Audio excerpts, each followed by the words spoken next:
बिस्मिल्लाहिर्रहमानिर्रहीम। अस्सलाम वालेकुम डियर स्टूडेंट्स, मैं हूं डॉक्टर बुशरा जबी। आज का प्रोग्राम जनरल साइंस के कोर्स कोड 6404 के टॉपिक मैकेनिक्स यूनिट 4 पर मुश्तमिल है। ये इस प्रोग्राम का दूसरा हिस्सा है। इसके पहले हिस्से में हमने न्यूटन के फर्स्ट और सेकंड लॉ ऑफ मोशन के बारे में जाना और आज के इस प्रोग्राम में हम न्यूटन के थर्ड लॉ ऑफ मोशन के बारे में जानेंगे। आइए आगाज़ करते हैं ग्रेविटेशनल फोर्सेस से। फोर्स ऑफ ग्रेविटी वो चीज़ है जिसकी वजह से ये सारी कायनात चल रही है और ज़मीन की ये वो वाहिद खुसूसियत है जिसकी वजह से हम तमाम काम और तमाम किस्म की हरकत कर पाते हैं। यही एक वजह है जिसकी वजह से हम कोई भी चीज़ जो गिरती है वो ज़मीन की तरफ आती है। तो वो ताकत जिससे के वजह से कोई भी बॉडी ज़मीन की तरफ ही आती है उसको हम ग्रेविटेशनल फोर्स कहते हैं। तो बेसिकली ग्रेविटेशन फोर्स जो होती है वो बिटवीन टू बॉडीज़ होती है, यानी एक जो सरफेस के ऊपर है और दूसरी वो जो इसके ऊपर गिर रही होती है या इसकी तरफ आ रही होती है। तो बेसिकली अगर हम इसकी प्रोपोर्शनैलिटी को देखें तो it is proportional to the product of their masses and inversely proportional to the square of distance between them, which is usually represented as this equation। यहाँ पे आप देख सकते हैं force is directly proportional to masses of two bodies। यहाँ पे two bodies कौन कौन सी हैं, ma and mb, and this is also inversely proportional to its distance, यानी जितना दूर होगा उतनी कम फोर्स लगेगी और जितना करीब होगा उतनी ज़्यादा फोर्स लगेगी। तो अगर हम इन दोनों इक्वेशंस को कंबाइन करें तो that is equal force is equal to g ma mb divided by d square. यहाँ पे d क्या है, distance between the centres of two objects. g is the gravitational constant जिसको हम फोर्स ऑफ ग्रेविटी कहते हैं। ma and nb are the masses of two objects. कोई भी दो ऑब्जेक्ट्स आपस में इंटरेक्ट कर रहे हैं, जैसा कि इस फिगर में एप्पल और एक ह्यूमन बीइंग टच कर रहे हैं, ये दो डिफरेंट मासेस हैं। इन दोनों के दरमियान जो भी रेशो होगी उसको हम मासेस ऑफ टू ऑब्जेक्ट्स की हेडिंग में लेंगे। तो ये ग्रेविटेशनल फोर्स जो है इसको अगर हम इसकी प्रॉपर्टीज़ के हिसाब से देखें तो सबसे पहले जो इसकी प्रॉपर्टीज़ थी वो एक ब्रिटिश साइंटिस्ट थे हेनरी कैवेंडिश, उन्होंने डिस्कवर किया। उन्होंने एक एक्सपेरिमेंट इस तरह से डिज़ाइन किया कि उन्होंने लेबॉर्ट्री के अंदर स्टडी किया कि what should be the value of gravitational force, और फिर उन्होंने ग्रेविटेशनल कांस्टेंट निकाला, यानी एक कांस्टेंट फोर्स है ज़मीन की जिसके ज़रिए वो हर चीज़ को अपनी तरफ खींचती है। और वो फोर्स के खींचने का जो डिफरेंस है वो दो किस्म का है, एक है कांटेक्ट फोर्स और दूसरी है non contact force. Contact force वो है जो डायरेक्टली सरफेसेस का एक दूसरे के साथ कांटेक्ट करने से क्रिएट होती है। जब दो बॉडीज़ आपस में कांटेक्ट हैं, यानी आप किसी चीज़ को खींच रहे हैं या ड्रैग कर रहे हैं या ज़मीन के ऊपर हम चल रहे हैं तो सरफेस की डायरेक्टली टच हो रही है, कांटेक्ट हो रहा है, उस तरह की फोर्सेस को हम कहते हैं कांटेक्ट फोर्सेस। जबकि दूसरी जो फोर्सेस हैं वो हैं नॉन कांटेक्ट फोर्सेस, जिनमें आप डायरेक्टली जैसे कोई भी हवा में परिंदा उड़ रहा है या कोई फिर भी उसको ये पता है कि उसके ऊपर ग्रेविटेशनल फोर्स इफ़ेक्ट कर रही है। तो ये दोनों इफ़ेक्ट्स जो है वो हमारी डेली लाइफ के अंदर ऑब्जर्व किए जा सकते हैं।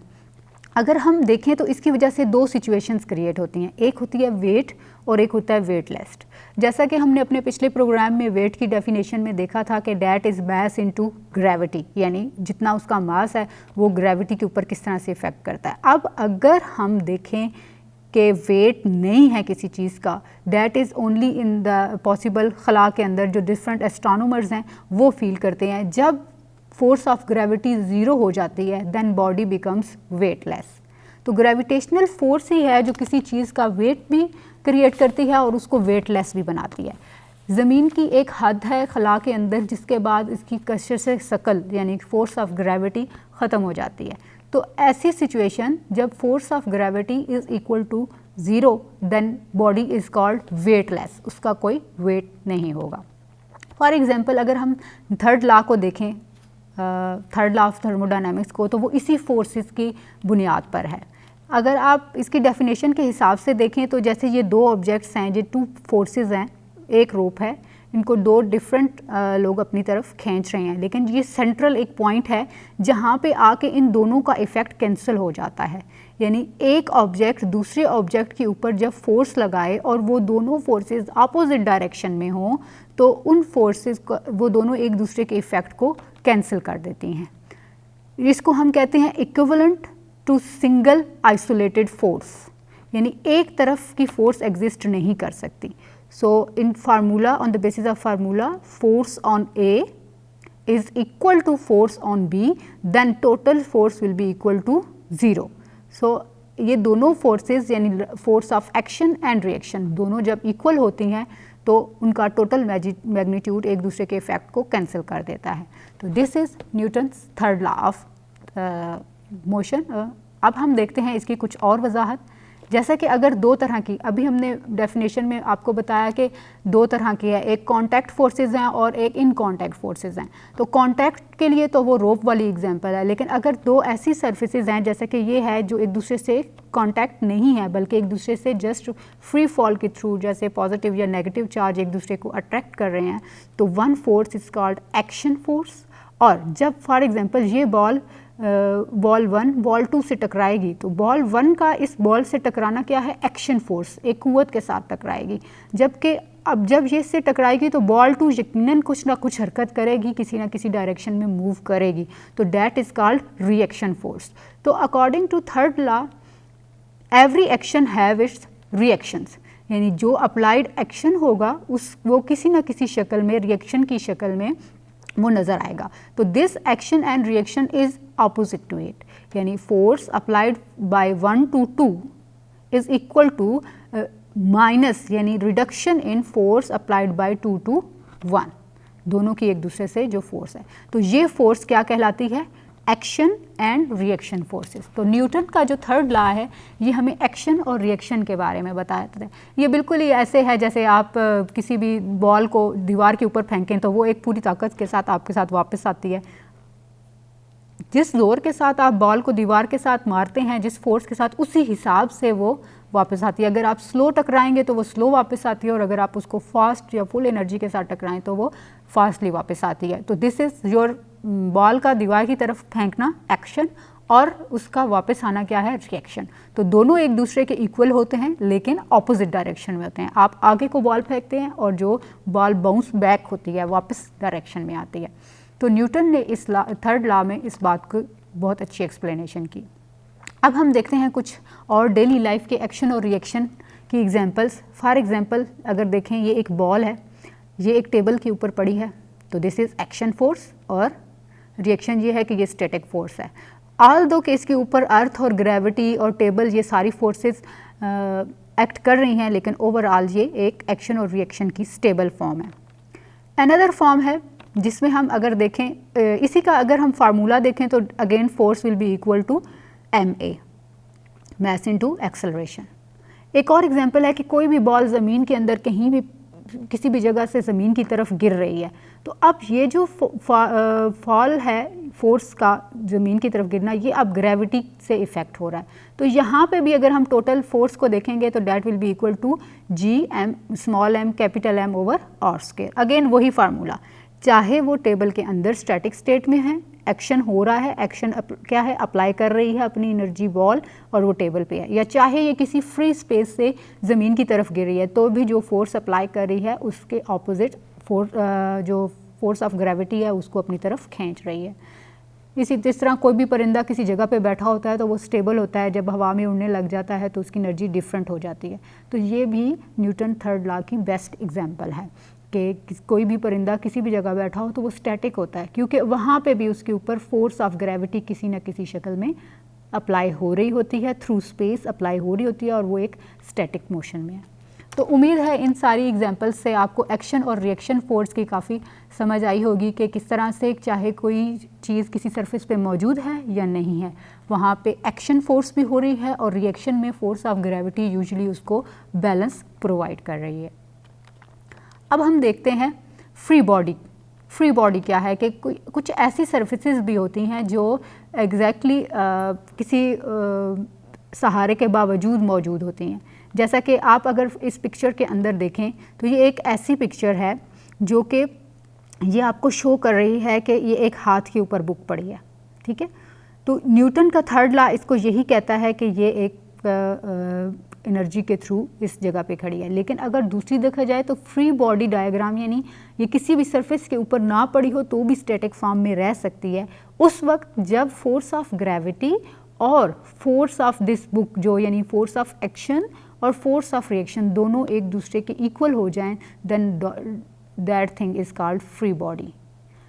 न्यूटन ने ये कहा कि कोई भी बुक जब या कोई भी चीज़ ऐसी है जो जिसकी अप्लाइड फोर्स और फोर्स ऑफ ग्रेविटी आपस में इक्वल हो जाती हैं तो वो फ्री बॉडी बन जाती हैं, यानी वो किसी भी जगह मूव कर सकते हैं। तो इससे हम दो बातें इंक्लूड करते हैं कि यहाँ पे फोर्स जो एक्टिंग है ऑन द ऑब्जेक्ट वो बहुत इंटरेस्टिंग है कि वो कितनी एक्ट हो रही है और वो किस तरह से फील्ड में उसका इफ़ेक्ट शो करती है।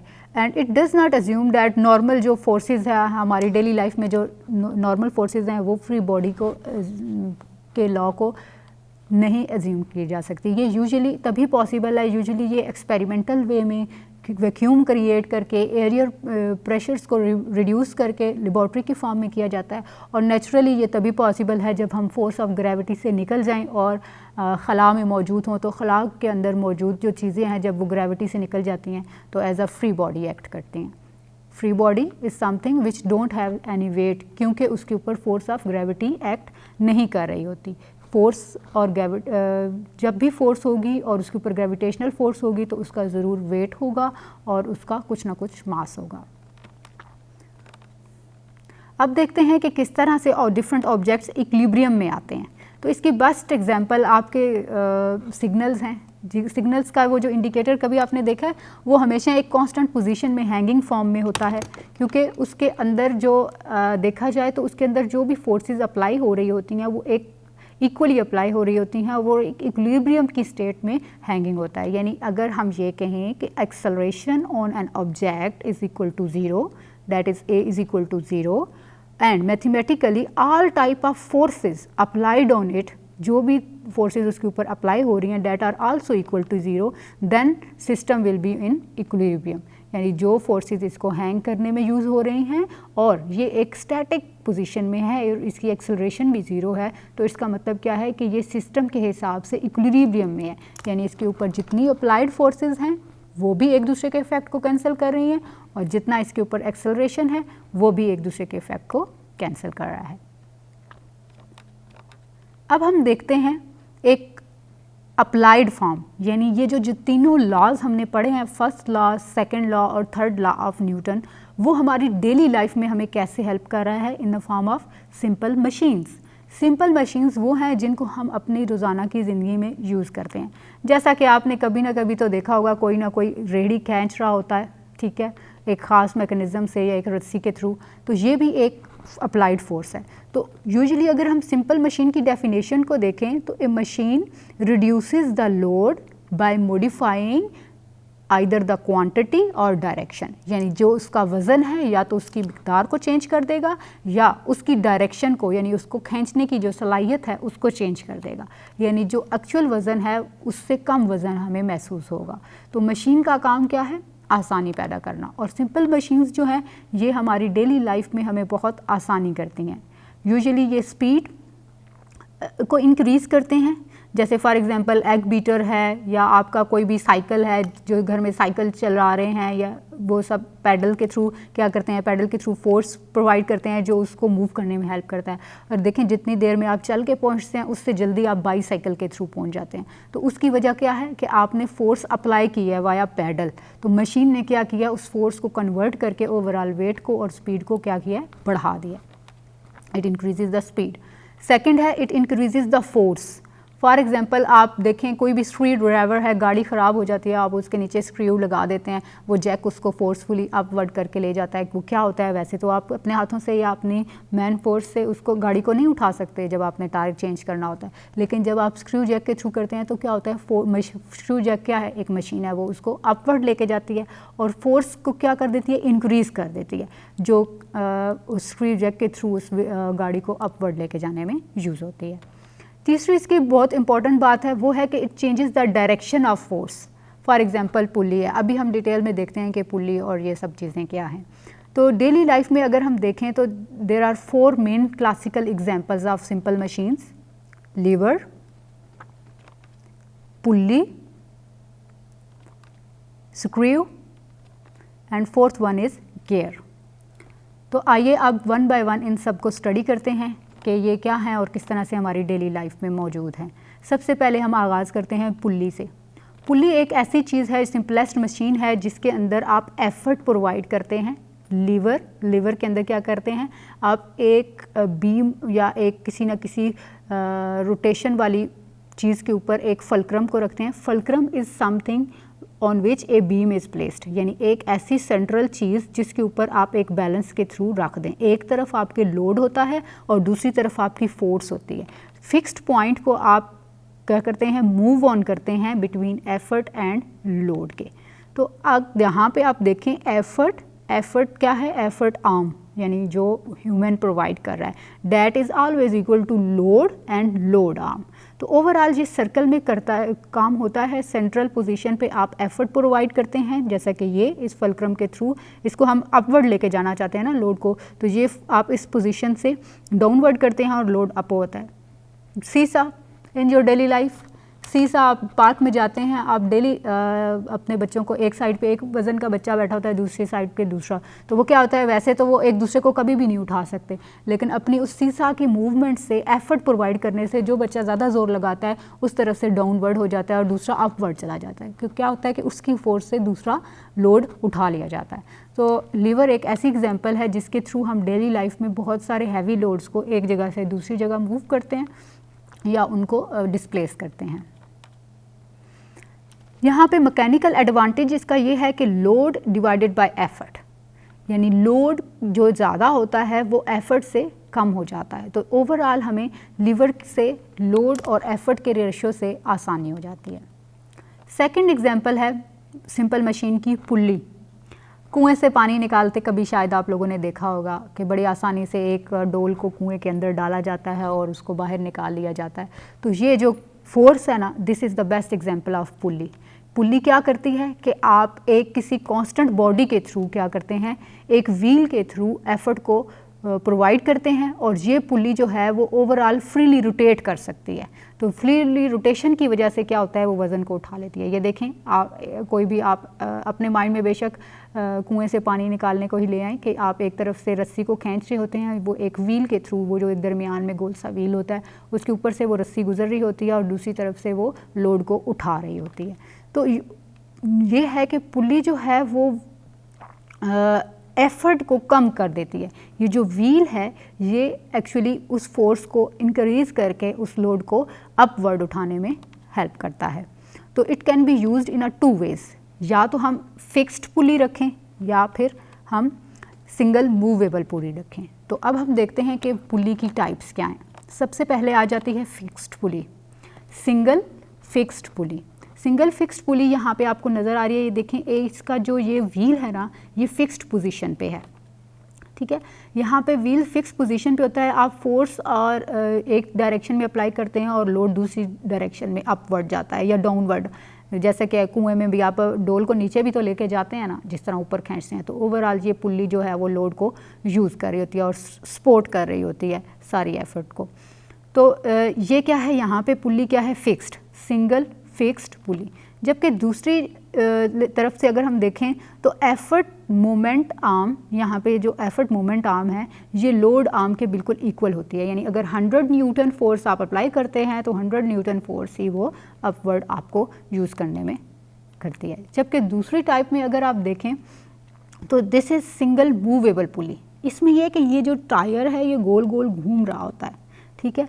और सिंगल मूवेबल पुली में one end of string is fixed, यहाँ पे रस्सी का एक सिरा फिक्स्ड है, ठीक है। जबकि पुली जो है वो मूवेबल है, जबकि दूसरा जो एंड है ऑफ स्ट्रिंग वो फ्री है, ठीक है। अब डिफरेंस आपने याद रखना है कि यहाँ पे पुली फिक्स्ड थी, जो व्हील था वो फिक्स्ड है, उसके रोप के दोनों एंड्स फ्री हैं, दिस इज़ फिक्स्ड पुली। जबकि दूसरा क्या है, इसके अंदर स्ट्रिंग का एक साइड जो है वो फिक्स्ड है, जो पुल्ली का ये जो व्हील है ये कॉन्स्टेंटली मूव कर रहा है और दूसरा एंड जो है वो फ्री है। अगेन ये भी बड़े बड़े ब्लॉक्स को या बड़े बड़े वजन को उठाने में यूज़ होता है। स्पेशली आपने सड़क बनते देखी हो तो बहुत बड़े बड़े जो ब्लॉक्स हैं वो एक जगह से दूसरे जगह जो मूव किए जाते हैं वो by using this fixed pulley use किए जाते हैं, जिसमें आप मूवेबल पुली को यूज़ करते हुए वज़न को एक जगह से दूसरी जगह लेके जाते हैं। तीसरी टाइप है मशीन की, वो है स्क्रू जैक। स्क्रू जैक वही है जो आपकी गाड़ियों में आप लगाते हैं स्क्रू ड्राइवर और अपनी गाड़ी को उठा लेते हैं। Basically it changes the rotational force. इसमें दो टाइप्स की रोटेशन होती है, एक एक्स एक्सिस के अलॉन्ग होती है और एक वाई एक्सिस के अलॉन्ग होती है।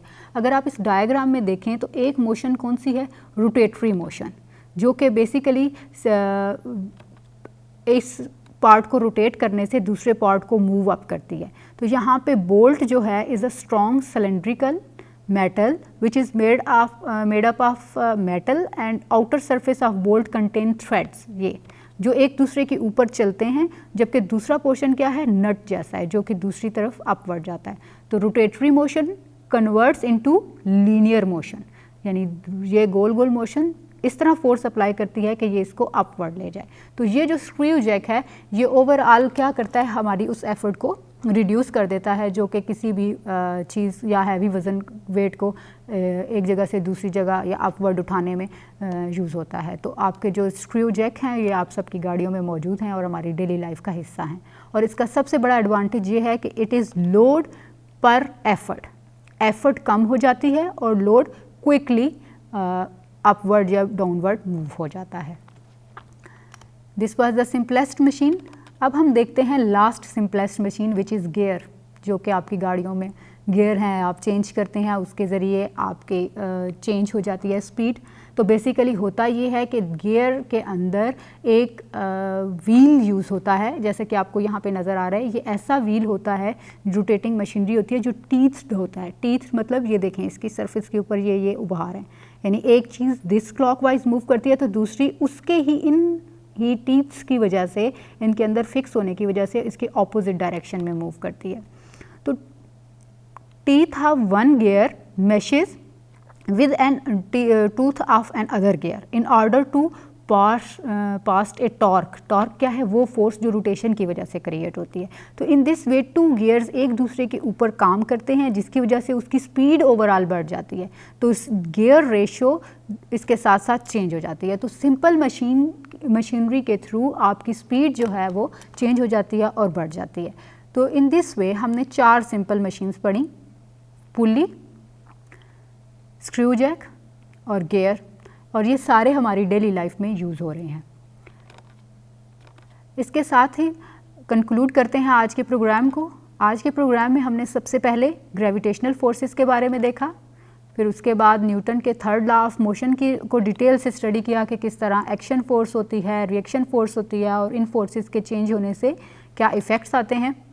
और उसके बाद हमने थर्ड लॉ की वजह से जो मशीन्स बनाई गई हैं उनको देखा, सिंपल मशीन्स को, जिनमें सबसे पहले हमने पुल्ली को देखा, लीवर को स्टडी किया कि वो किस तरह से हमारी डेली लाइफ में पार्टिसिपेट करते हुए लोड को एक जगह से दूसरी जगह मूव करने में मदद कर रहे हैं, फिर स्क्रू जैक और लास्ट में हमने गियर को स्टडी किया।